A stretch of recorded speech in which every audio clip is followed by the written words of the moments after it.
తాకట్లో ఉన్న మీ బంగారాన్ని విడిపించి ఆ రోజు ఆన్లైన్ రేటుకి కొంటాం. Sharma gold company. శ్రీమాత్రే నమః. శ్రీ గురుభ్యో నమః. నమో దేవ్యై మహాదేవ్యై శివాయై సతతం నమః. నమ ప్రకృత్యై భద్రాయై నిహతాం ప్రణతాస్మిత. రాబోయేటటువంటిది 27వ తారీఖు రోజున ఈ యొక్క అమావాస్య ప్రారంభమవుతుంది. అమావాస్య అనేటటువంటి దానికి అర్థం ఏంటి అంటే చీకటి రోజు అని అర్థము. నెగిటివ్ ఇంపాక్ట్కి ప్రభావం చేసేటటువంటిది, నెగిటివ్ ఇంపాక్ట్కి భూమి మీద ఎక్కువగా ప్రభావం ఉండేటటువంటి రోజు అమావాస్య. అమావాస్య ఆదివారము అశ్విని నక్షత్రయుక్తంగా ప్రారంభం అవుతుంది. చాలా మట్టుకు ఆదివారం అమావాస్య వచ్చింది అంటే గనక ఇవి భూతగణాలకు అలాగే నెగిటివ్ ఇంపాక్ట్కి చాలా రకాలుగా విజృంభించేటటువంటి రోజు, అంటే తీవ్ర స్థాయికి చేరుకునేటటువంటి రోజు ఈ అమావాస్య అని చెప్పుకోవచ్చు. ఎందుకంటే గనక అమావాస్య ఎందుకు ఇంత బ్యాడ్ అంటే గనక అమావాస్య రోజున చాలామంది వికృతమైనటువంటి చేష్టలు చేస్తూ ఉంటారు. అమావాస్య వచ్చింది అంటే మనిషిలో అబ్నార్మల్ బిహేవియర్ వస్తూ ఉంటుంది. మీరు ఎప్పుడైనా గమనించండి, మామూలు రోజుల్లో చాలా నార్మల్గా ఉన్నటువంటి వ్యక్తి అమావాస్య వచ్చేసరికి అబ్నార్మల్గా బిహేవ్ చేస్తున్నాడు. ఎప్పుడైనా అబ్నార్మల్గా ఎవరి మీదైనా ఏదైనా దుష్టప్రయోగం జరిగిందంటే అష్టమి అమావాస్య రోజున చాలా విపరీతంగా కోపావేశానికి గురవుతూ ఉంటాడు. మీరు కావాలంటే క్యాలెండర్లో చెక్ చేసుకోండి ఒకసారి. అష్టమి అమావాస్య ఇవి రెండు వచ్చాయంటే మనిషి లోపల ఒక ప్రవర్తన చేంజింగ్గా కనిపిస్తూ ఉంటుంది. దీనికి కారణం ఏంటి అంటే అతని మీద ఏదైనా దుష్టప్రయోగం జరిగింది, లేదు ఏదైనా రోడ్డు మీద పెట్టినటువంటి దాటాడు అనేటటువంటి దానికి సంకేతాలు ఇవి రెండూ కూడా ఉంటూ ఉంటాయి. కాబట్టి అమావాస్య అంటే ఎందుకు ఇంత ఇబ్బందులు వస్తాయి అంటే గనక అమావాస్య అనేటటువంటి నెగిటివ్ ఇంపాక్ట్ని ఎక్కువగా భూమి మీద ప్రసరింపజేస్తూ ఉంటుంది. అందుకే ఆ రోజున చాలా మట్టుకు జాగ్రత్తగా ఉండాలి అని చెప్తూ ఉంటారు.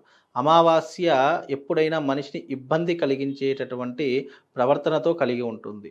అయితే అమావాస్య రోజున ఏమేమి చేయాలి అని అంటే గనక ముఖ్యంగా పితృదేవతల యొక్క ఆరాధన చేసుకోవడం, పితృదేవతలకు తర్పణాలు వదలడము, పితృదేవతల యొక్క శ్రాద్ధకర్మను చేయడము, అదే రకంగా గంగా స్నాన విధిని తప్పకుండా ఆచరించడము, అలాగే ఆ రోజున విశేషంగా దైవిక ఆరాధనలు చేసుకోవడము, ముఖ్యంగా ఆ రోజున దాన ధర్మాలు ఆచరించడము. అది అలాగే ఇది అశ్విని నక్షత్రయుక్తంగా కూడుకొని వస్తుంది కాబట్టి అశ్విని నక్షత్ర జాతకులు కొంచెం జాగ్రత్తగా ఉండాలి. ఎందుకంటే ఆ రోజున మీకు దుష్ట ప్రయోగాలు జరగడం కానివ్వండి, లేదా మీ మీద ఎవరైనా చెడు ప్రయత్నాలు చేయడం కానీ ఇలాంటివి ఎక్కువగా చేసేటటువంటి సూచనలు కనిపిస్తాయి. కాబట్టి అశ్విని నక్షత్ర జాతకులు మేషరాశి వాళ్ళు కాస్త జాగ్రత్తగా ఉండాలి. ఎందుకంటే ఇంకోటి ఏంటంటే ఈ సంవత్సరం మేషరాశి వారికి ఏలినాటి శని ప్రభావం ప్రారంభమైంది కాబట్టి కాస్త జాగ్రత్తగా ఉండే ప్రయత్నం చేసుకోవాలి. ఇక ఈ అమావాస్య చాలా మట్టుకు విశేషంగా ఏంటి అని అంటే కనుక దైవిక ఆరాధనకు ఎక్కువగా చేసుకునే ప్రయత్నం చేసుకోవాలి. ముఖ్యంగా ఈ అమావాస్య అంటే చాలామందికి తెలియనటువంటి విషయం అంటే గంగా స్నానం ఎందుకు ఆచరించాలి అంటే అమావాస్య రోజున చేసే గంగా స్నానము నీ జీవితాన్ని, నీ యొక్క పాపకర్మలను దూరం చేస్తుంది. జీవితంలో చేసిన పాపకర్మలు ఏవైతే ఉంటాయో వాటన్నిటినీ కూడా దూరం చేసుకోవాలంటే అమావాస్య రోజున గంగా స్నాన విధిని ఆచరణ చేసుకోవాలి.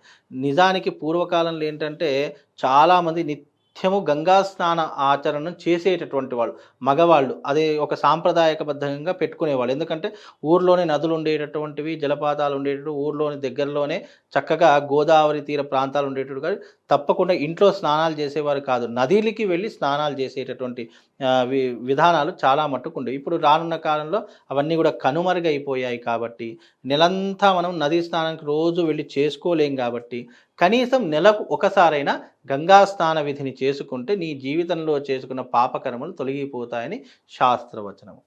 రెండవది ఏంటి, ప్రతి ఒక్క భగవంతుడికి ఒక్కొక్క రోజుని కేటాయించాం. సోమవారం వస్తే శివుడు, మంగళవారం వస్తే అమ్మవారు, బుధవారం వస్తే అయ్యప్ప, గురువారం వస్తే దత్తాత్రేయుడు, శుక్రవారం వస్తే శ్రీ మహాలక్ష్మి, శనివారం వస్తే వెంకటేశ్వర స్వామి, ఆంజనేయ స్వామి. ఇలా కొన్ని దేవతలకు కొన్ని రోజులు ఎలాగైతే పర్టికులర్గా ఉన్నాయో పితృదేవతలు అంటే మనల్ని వదిలి వెళ్ళిపోయినటువంటి పితృదేవతలకు ఏ రోజు ఉంటుంది అని అంటే అమావాస్య. వాళ్లకు మంచి రోజు ఏంటంటే అమావాస్య.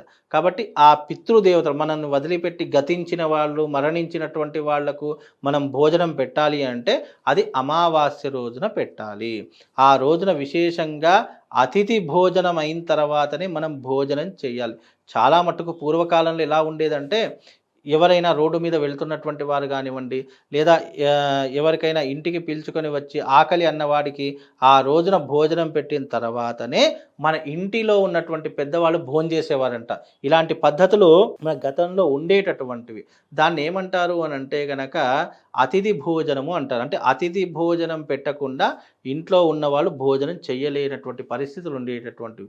అవన్నీ కూడా కనుమరుగైపోయాయి కాబట్టి మనం రోజు అందరినీ పిలుచుకొని వచ్చి భోజనం పెట్టలేం కాబట్టి కనీసం నెలకు ఒకసారైనా, ఇప్పుడు అమావాస్య అంటే నెలకు ఒకేసారి వస్తుంది, ఆ ఒక్క రోజైనా సరే అతిథి భోజనం పెట్టి ఆ రోజున ఇంటి యజమాని భోజనం చేస్తే దాని యొక్క పుణ్య ఫలితం 1000 యాగాలు చేసిన పుణ్య ఫలితం దక్కుతుంది. అందుకే అతిథి దేవోభవ అని ఎందుకన్నారంటే అతిథికి భోజనం పెట్టిన తర్వాత మనం భోజనం తీసుకుంటే అది సాక్షాత్తు శివుడికి చెందినటువంటి విధానంగా కలుగుతుంది. అందుకే ఇప్పటికీ కూడా కొంతమంది నియమము, చాలామంది బ్రాహ్మణుల ఇంట్లో కొంతమంది నియమం పెట్టుకుంటారు. ఏంటి అంటే అతిథి భోజనం చేసి ఆ అతిథి బ్రాహ్మడా, క్షత్రియుడా, వైశ్యుడా, శూద్రుడా, వేరేవాడా ఇలా సంబంధం లేదు. అతిథి భోజనం అంటే ఎవరైనా సరే ఆకలి అన్నవాడికి భోజనం పెడితే చాలు, అది అతిథి భోజనం అవుతుంది. దాని తర్వాత మనం భోజనం చేస్తే దాని యొక్క పుణ్య ఫలితం 1000 యాగాలు చేసిన పుణ్య ఫలితం కలుగుతుంది. అలాంటి విధానాన్ని ఏర్పాటు చేసుకోవాలి. ఆ తర్వాత ముఖ్యంగా విశేషంగా అర్ఘ్యం, పెద్దవాళ్లకు అర్ఘ్యం వదలాలి. అర్ఘ్యం అంటే ఏంటి?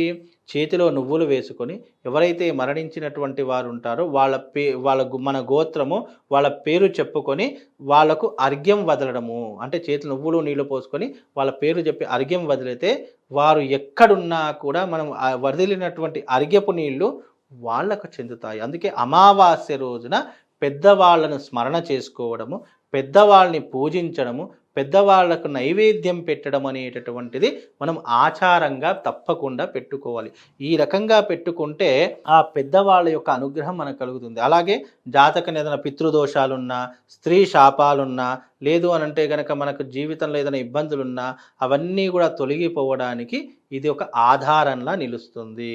ఎందుకు అని అంటే కనుక మనము నిత్య జీవితంలో కొన్ని కర్మలు చేయడం ద్వారా మనం కొన్ని పాపాలను దూరం చేసుకోవచ్చు. మనం కొన్ని పాపాలను దూరం చేసుకోవడం ద్వారా విశేషమైనటువంటి పుణ్య ఫలితంతో మనకు పితృదోషం వల్ల కొన్ని జీవితాల్లో సంతానం కలగదు. వాళ్ళ ఇంట్లో అంటే సంతానం కలగదు అంటే మగ సంతానం లేకపోవడం కూడా ఒక విధమైనటువంటి వంశనాశనానికి దారి తీస్తుంది. ఎందుకంటే ఈ వంశం అభివృద్ధి కావాలంటే మగ సంతానమే కావాలి.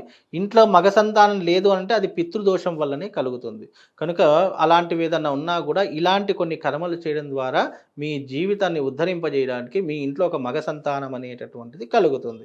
కాబట్టి అందుకే అమావాస్య రోజున ఇలాంటి ప్రయత్నాలు చేసుకోవాలి. చాలా మట్టుకు చాలామంది ఫోన్లు చేస్తుంటారు, గురువుగారు మా అబ్బాయికి ఈ మధ్యకాలంలో చాలా అబ్నార్మల్గా బిహేవ్ చేస్తున్నాడండి, చీకట్లో కూర్చుంటున్నాడు, ఎప్పుడు గోల్డ్ కొరుక్కుంటున్నాడు, ఎప్పుడు కూడా తనలో తానే మాట్లాడుకుంటున్నాడు, ఇవన్నీ కూడా జరుగుతాయి. ఇవన్నీ ఎప్పుడు కనిపిస్తాయో తెలుసా? మనిషికి అమావాస్య, అష్టమి తిథులలో ఇవన్నీ కూడా మనిషి నుంచి మనకు బయట కనిపిస్తాయి.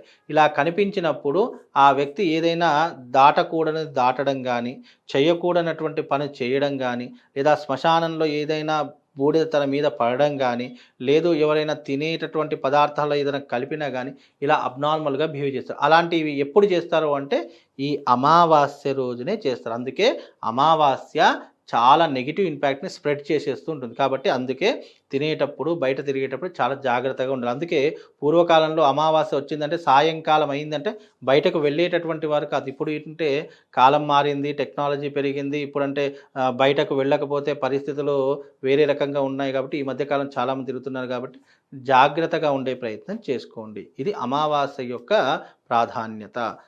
శ్రీమాత్రే నమః. శ్రీ గురుభ్యో నమః.